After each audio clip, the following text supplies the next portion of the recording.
Good morning, children. Today we will discuss with the last topic of extraction of metals and this is refining. Okay. हमने अपने last class में ये पढ़ा था कि जो भी मेटल्स हैं वो हमने सबसे पहले ओर को कंसंट्रेट कराया।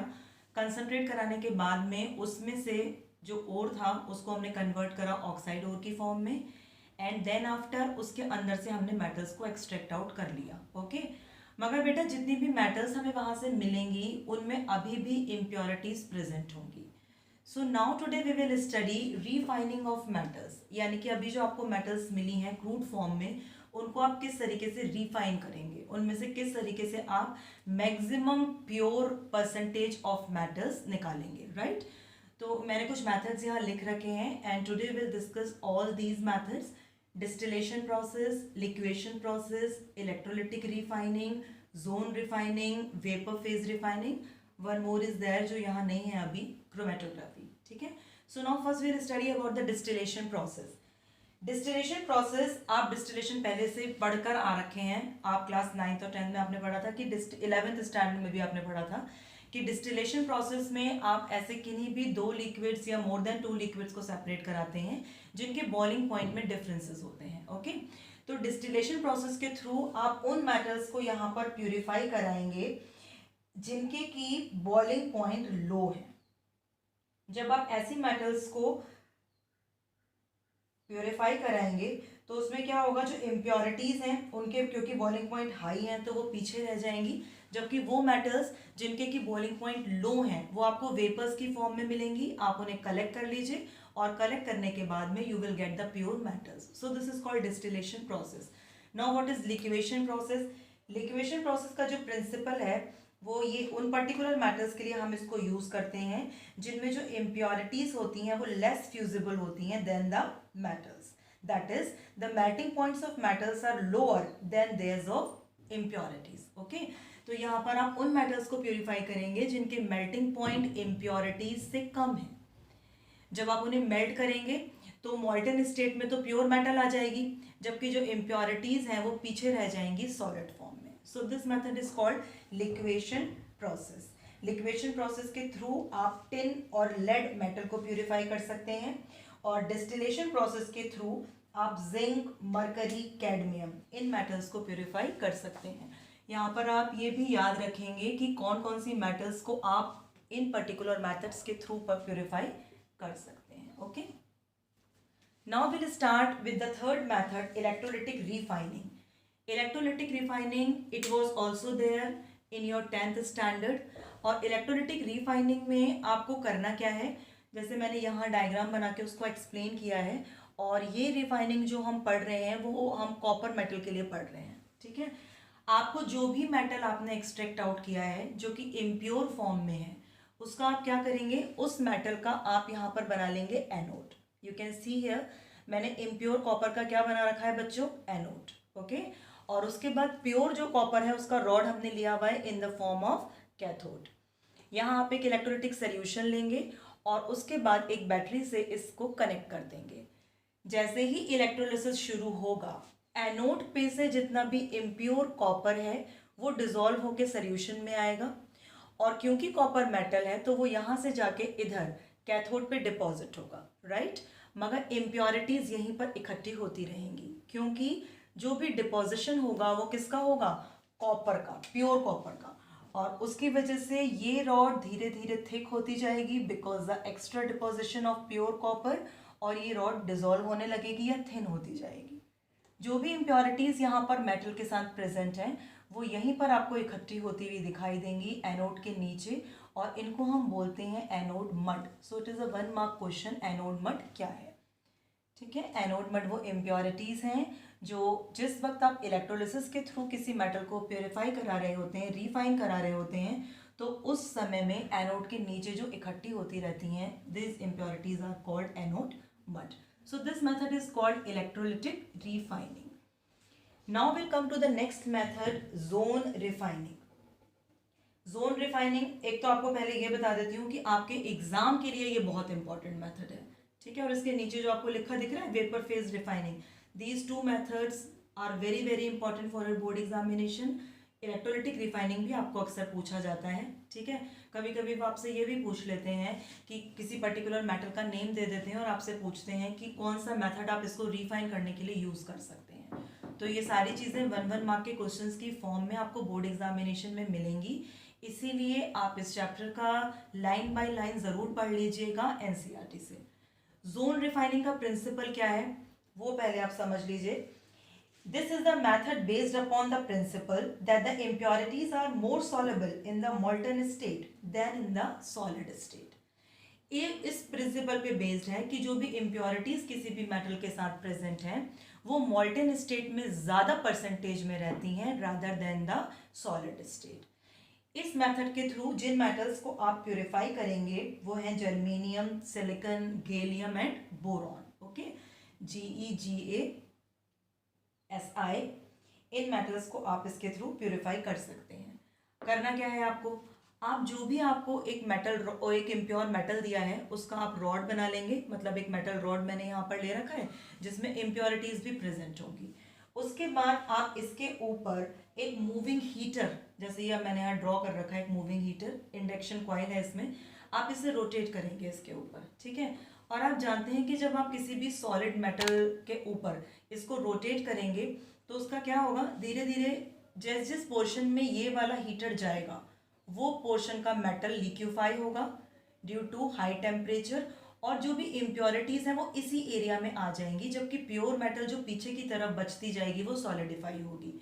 आप धीरे धीरे इसको आगे की तरफ लेते जाइए, जो प्योर मेटल है पीछे की तरफ वो सॉलिडिफाई होती जाएगी, जबकि इम्प्योरिटीज इस मॉल्टन स्टेट में आकर यहाँ पर इकट्ठी होती जाएंगी। उसके बाद जब ये हीटर एंड में आएगा तो सारी इम्प्योरिटीज आपको एंड वाले पोर्शन में मिलेंगी जिसे आप कट करके अलग कर सकते हैं, and then you will get a rod of pure metal.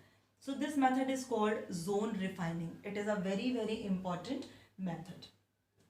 Now we come to the next method which is called vapor phase refining. Vapor phase refining का सबसे पहले तो आप प्रिंसिपल समझ लीजिए बच्चों क्या है।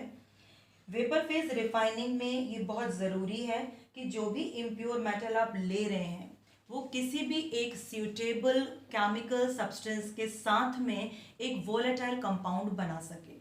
ओके, और वोलेटाइल कंपाउंड जब आप प्रिपेयर करें तो वो लो टेम्परेचर पर होना चाहिए ताकि हाई टेम्परेचर पर आप उसे डिकम्पोज कर दें।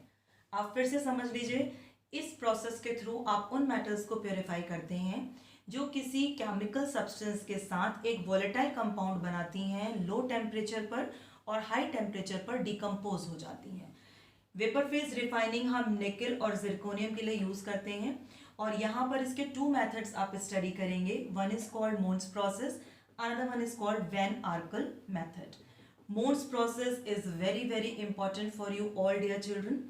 यहाँ पर आपने करना क्या है, मोन्स प्रोसेस में निकल को आप प्योरीफाई कराते हैं। यहाँ देखिए मैंने इम्प्योर निकल ले रखा है, इसको मैं CO के साथ रिएक्ट करा रही हूँ, ठीक है। तो यहाँ टेट्रा कार्बोनाइल निकल बन रहा है एक कॉम्प्लेक्स, राइट।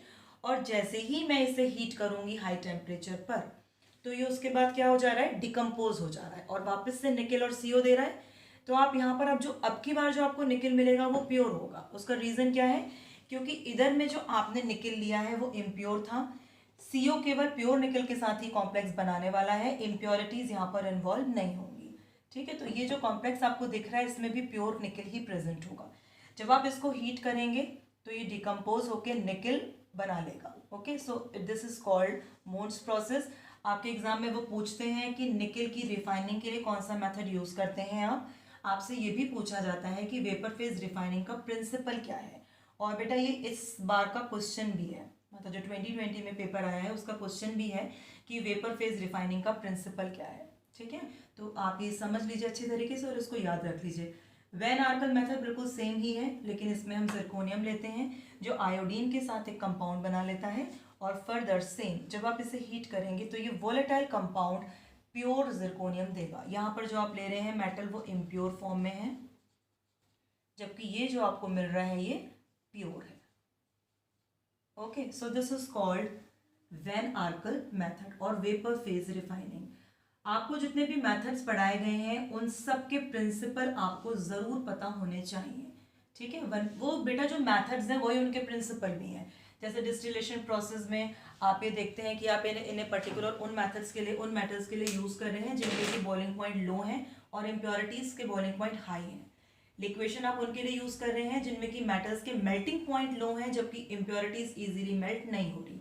इलेक्ट्रोलिटिक रिफाइनिंग में आप मेटल्स को यूज़ कर रहे हैं, ठीक है, और इस मेथड के थ्रू आप इलेक्ट्रोलिसिस करा करके जो भी मेटल है उसको डिपॉजिट करा रहे हैं कैथोड के ऊपर in the form of pure metal.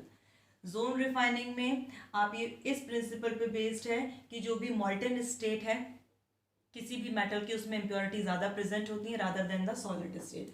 Vapour phase refining का प्रिंसिपल ये है कि जो मेटल आप ले रहे हैं उसको एक वॉलेटाइल कंपाउंड बनाना चाहिए किसी सूटेबल केमिकल सब्सटेंस के साथ, केमिकल कंपाउंड के साथ, और साथ में जब उसको आप हीट करें तो वो डिकम्पोज होकर आपको प्योर मेटल दे दे, ठीक है। और इसी के साथ साथ आपको ये भी याद रखना है कि कौन सा मेथड आप किस मेटल के प्योरिफिकेशन के लिए यूज़ कर सकते हैं। तो जब आप अपने नोट्स बनाएंगे तो इन सब के प्रिंसिपल आप ज़रूर लिखेंगे और साथ ही साथ ये किन मेटल के लिए आप अप्लाई कर रहे हैं ये भी लिखेंगे।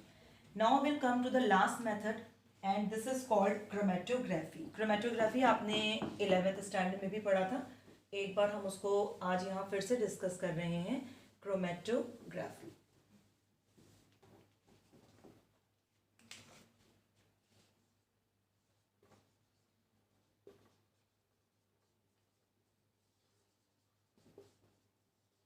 क्रोमेटोग्राफी का जो प्रिंसिपल है या क्रोमेटोग्राफी के थ्रू जब आप मेटल्स को प्यूरिफाई कराएंगे तो उसके पीछे प्रिंसिपल ये है कि the different component of a mixture are adsorbed to the different extent on an adsorbent. Okay बेटा, क्रोमेटोग्राफी में आप दो फेजेस लेते हैं, one is called mobile phase, another one is called stationary phase.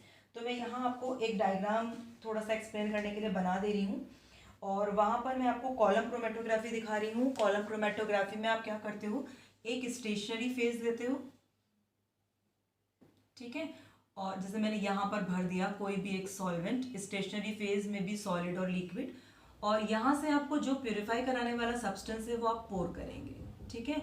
जब आप उसको पोर करेंगे तो वो इस सॉल्वेंट के अंदर ट्रैवल करेगा, राइट, और जब इस सॉल्वेंट के अंदर वो ट्रेवल करेगा तो वो सब्सटेंस जो इसमें ज़्यादा एक्सटेंट तक एब्जॉर्ब होगा वो आपको यहाँ कहीं मिल जाएगा, जबकि जिसका एब्जॉर्प्शन लो एक्सटेंट पे होगा वो आपको यहाँ कहीं मिलेगा। क्रोमेटोग्राफी में जनरली जो सब्सटेंसेस हैं वो कलर्ड बैंड की फॉर्म में सेपरेट होते हुए दिखाई देते हैं आपको, और उसके बाद आप यहाँ से इसको ओपन करके नॉब को उन सब्सटेंसेस को सेपरेट आउट कर सकते हैं। So this is called chromatography. Principle याद रखिएगा, chromatography is based on the principle of extent of different adsorption for the different substances, ठीक है। एड्सॉर्प्शन इसका अलग अलग हो सकता है, किसी भी मिक्सचर के जो कंपोनेंट्स हैं वो अलग अलग एक्सटेंट तक एड्सॉर्ब हो सकते हैं।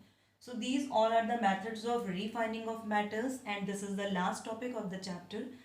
आप जितने भी वीडियोस आपको भेजे गए हैं उन्हें देखिए और उन्हें देखने के बाद अपने नोट्स प्रिपेयर करिए। Okay, so that's all for today.